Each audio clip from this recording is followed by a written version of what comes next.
Good morning. Ngasigi leapo numit ko leapo numit ki card ki message ying minarase leibak popa numit ahambada khoi gi number se 69 lere aduga color na angang bagumba kaigumba sinabi ya ko sinabi be ya ko aduga amana khoina sum chak thongba da kaino sum hapo aina ko red color gi chaba ya ba pot red color cha khamen sin bagumba oiro machet ama katang hai tara ko kitang ka aga dum happy gera beetroot kumba hap kera ko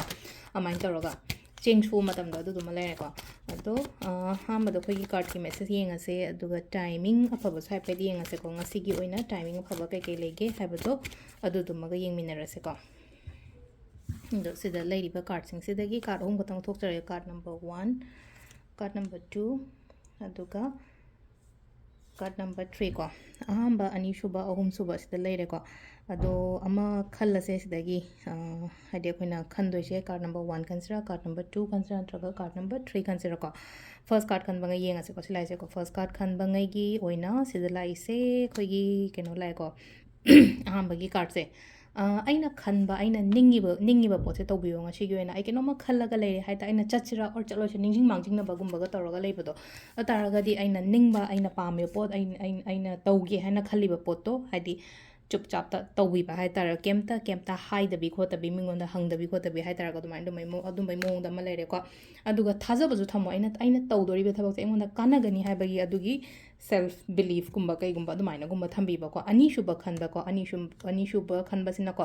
wakhan se he na khanjan ba oina oibodo he na khanjan ba hai raga di ko situation se hadi du yam na phatta ba khota ba na te ai ni na hadi wakhan se pangkan da khanjan ba tension se panglo do lo ba hai da adum bagi mo do matha shadi hai ba di yaro ko matha shadi shai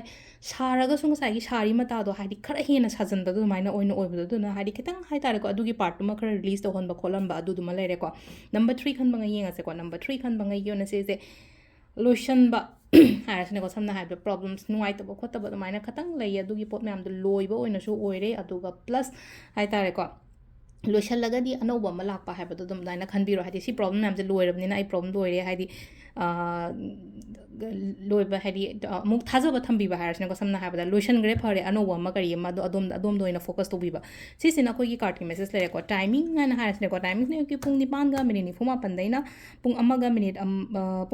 ama phawng lere ko adagi pung ani ga minute kun manga daina ohum ga minute fuma pan phawo ma leire adagi mungdang mina taruk ga minute fuma pandaina nipan ga minute kun manga phawng lere ko adu nungdang thengbagi na pung 10 ga minute ama daina ahingi pung ani ga minute fuma pan phawng lere ko sisina ko gi ngasi gi oina afaba timing ko adu sida lere ko gi daily card message se ma'am thank you